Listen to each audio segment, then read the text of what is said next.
The title of the message this morning is taken from the gospel as well as the text for this morning's message, and it is entitled, "Freely You Received, Freely Give."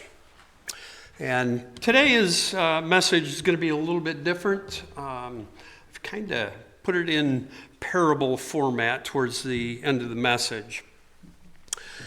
But in any society today, there are many, many offerings of things that are free.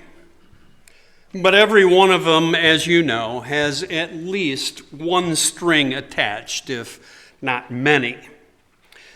The ones that I think are kind of ridiculous are the advertisements that you see where they say that we're looking for 5 homes in your area who need new roofs so they can demonstrate their new product for free.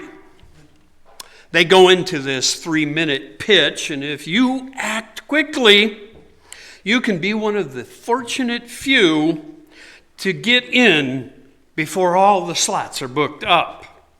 Call today, they say.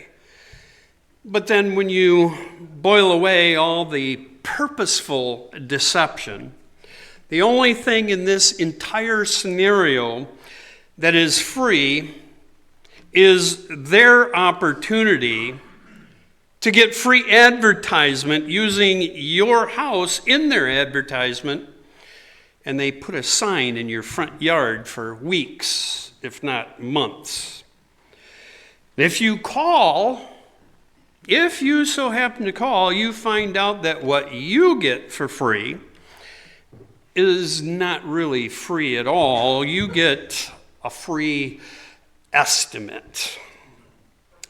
But then you consider that after you do say no to all of this, they don't leave you alone for at least a year, making you all kinds of offers to get you in their free program. Well, Jesus is the only one who really uses the word free in its truest sense. He says, "So if the Son makes you free, you will be free indeed." And Paul, he kind of follows up and he says, "For the law of the Spirit of life in Christ has set you free from the law of sin and death." You see, my friends, that is true freedom. But like all of us, you may not always feel free. So it's a really good thing that this freedom has nothing to do with the way you feel. You may not always think that you're free based on the many things, such as your condition, your position, your health or finances. But again, it's a great thing that this freedom has nothing to do with any of those things. You may not be happy in your current situation. But the Bible tells us that God is working all things together for the good for those who love him and those who are called according to his purpose. So let's examine that statement for a minute. It says God is working. Now this proclamation says that he is working, not us. And what is exactly he is working at? Well, it tells us he's working at all things. All things. Not a few things, not some things, not even many things. He's working all things. So here we are. God is working, not us. And what he is working is all things. So then we ask, why is he working all things and I'm doing nothing at this point? At least the text doesn't say that we're doing anything. He is working all things because he is working all things together. He's bringing together the good, the bad, the ugly, the pain, the labors, beauty, hardships, the brokenness in our life, strife, sickness, health and wealth, poverty, sorrow, tears, joy, misery, heartaches, and emptiness. And he's using every aspect of your life and the experiences to move you, to change you, to build for you what is good. And we wonder what possible good can come from any of this. Any of the heartaches and the pain, the emptiness, the tears, the misery. Well, let me tell you, it is for your good, whether you ever see it or not. And the reason that we generally don't see it is because we're looking at what we don't like rather than looking at God. But God says this is for those who love him.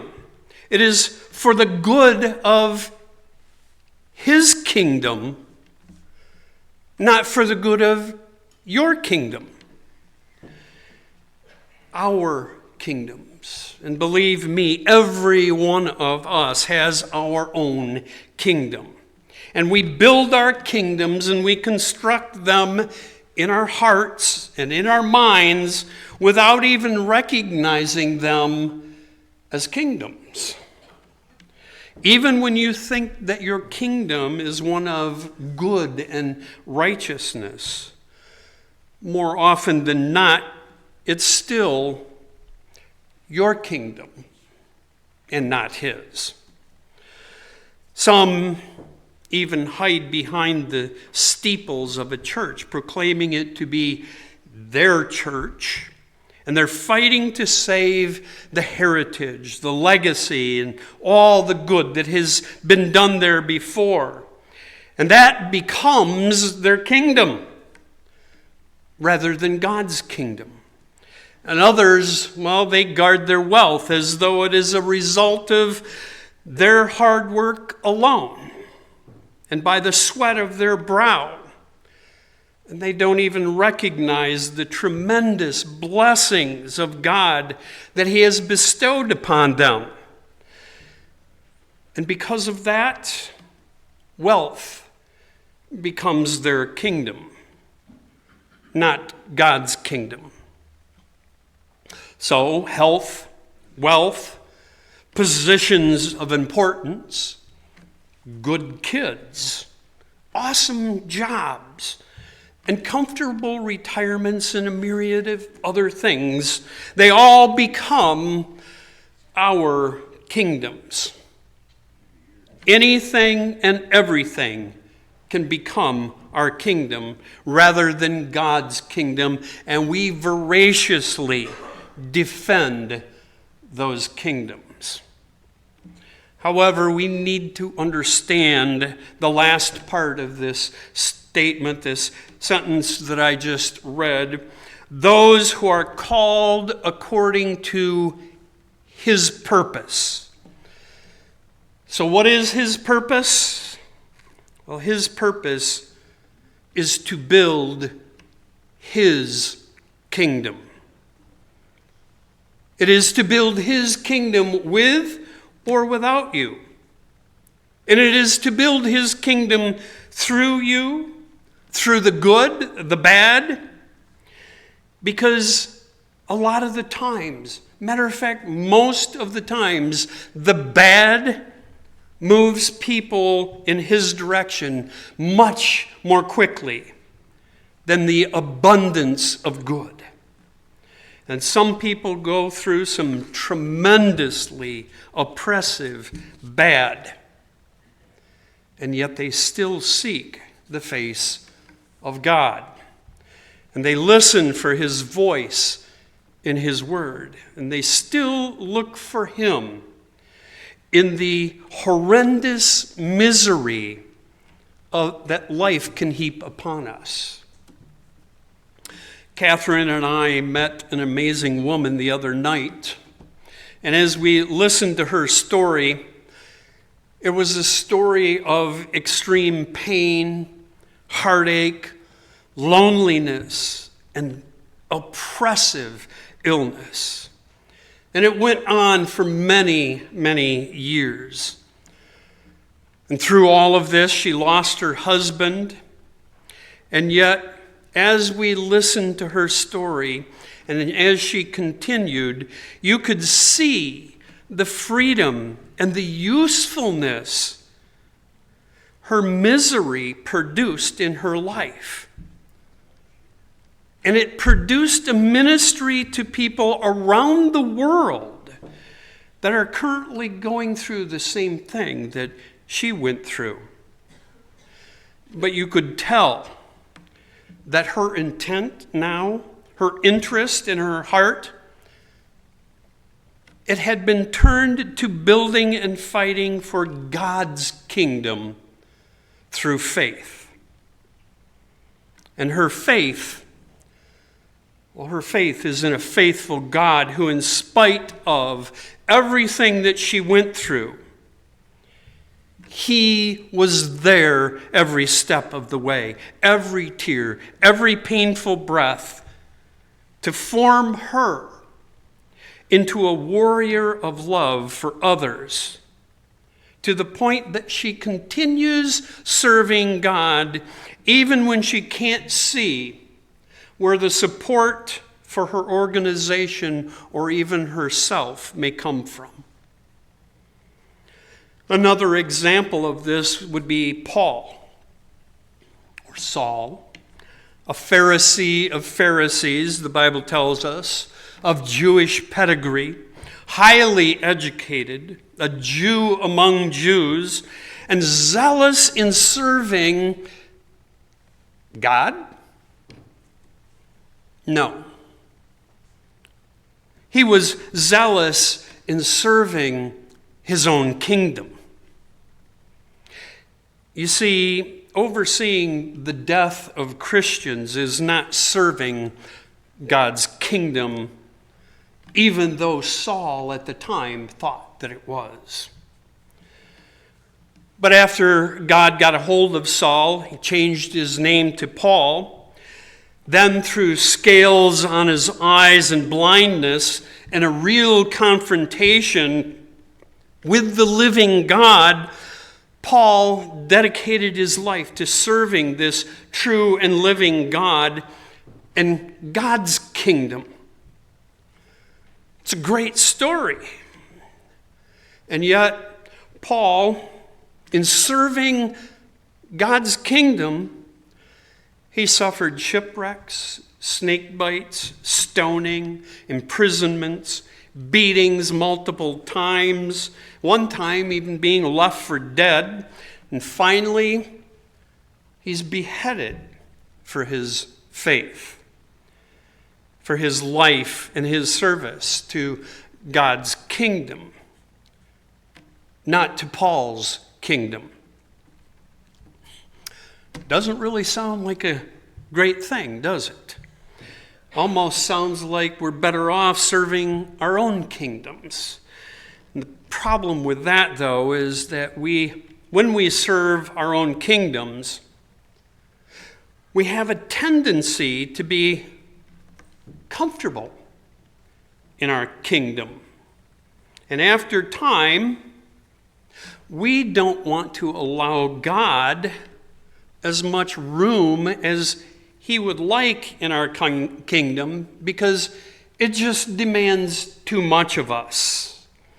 He wants more and more room, and we're generally not comfortable giving him all the room he wants. You see, we construct our kingdoms as these multi-level, many-room, hardened castles, and we are more than willing to welcome Jesus into our living room. After all, we always keep our living room clean so we can entertain guests there. Many times that's how we view Jesus. We view him as a guest in our kingdom, in our castle that we have built. But as time goes on, those who let him into the living room, and as we feel more comfortable with him being there, we may invite him to see the kitchen. And this is where our food is prepared.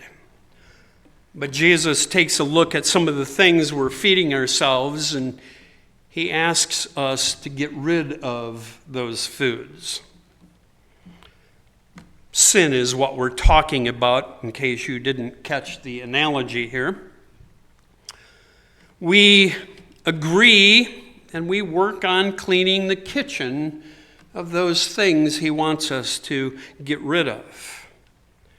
He asks us to see other rooms, other floors of our kingdom castle, and he points out things that we need to cleanse our kingdom of, all the while letting us know that if we do these things, if we get rid of those things, then we're becoming more and more like his people are designed to be. We are being developed into vessels that can not only hold, but also spread the gospel message through our witness, through our lifestyle, and our words, and our willingness to give him more and more of the rooms in our castle. So this goes on throughout our life until one day he asks to see the basement, which has a lock on the door. It's the only room that we have not allowed him to see. We've just kind of denied him entrance. So we face a choice. We either let him in, and we'll talk about that in a minute, or what else tends to happen is that the more that he asks to be let into the locked room, the more uncomfortable we become with him in our castle. Because he's changing our kingdom. And we begin to wonder, and we want our kingdom either to not be fully his, or we want our kingdom back to the way it was in the beginning. And so we begin to lock other doors that were once open to him. And we begin to redecorate the way they once were. And we get to the point where we may ask him to stay in the living room again. Sometimes we even ask him to stay outside for a little while. But if you finally do agree to unlock that basement door, which may take a number of years, because some of the cleaning of the other rooms, well, it's been painful. It's taken a long time to get rid of everything that he's asked us to throw out. But finally, embarrassed and even at times sorrowful, you agree to unlock the door. But he doesn't want you to unlock the door. He asks you for the key, because he wants you to turn the entire castle over to him and give him what you have always perceived to be your kingdom and your castle. You either give him the key or you don't. Either way, though, as long as you don't begin locking other doors, if you retain the key for the time being, he will always help you keep the rest of the castle clean. At least clean as possible, because you see, we tend to be messy in all of our rooms. Understand that to mean we are still sinners. But he will always be there requesting the key because of his great love for you. So that day comes when you turn the key over to him, because each one of us finally understood that we never bought the castle. We just built it. We never purchased our kingdom. We just thought we had conquered it and took it. The basement door opens. You go down first, slowly, painfully, but repentantly. And he turns on a light that you never knew was down there.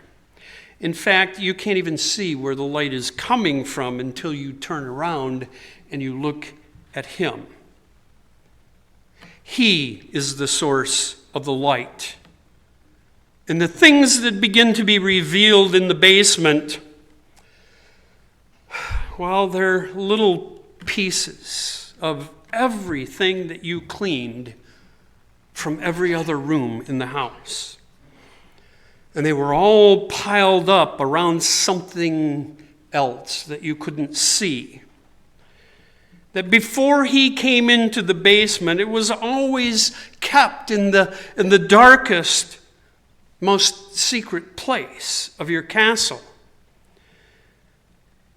But he always knew what was down there. It isn't as though he was shocked and surprised by what he sees. No, it is you who are shocked and surprised by what you finally see. Behind all of that sin and clutter are two things that need to be his. Two things that he has wanted all along.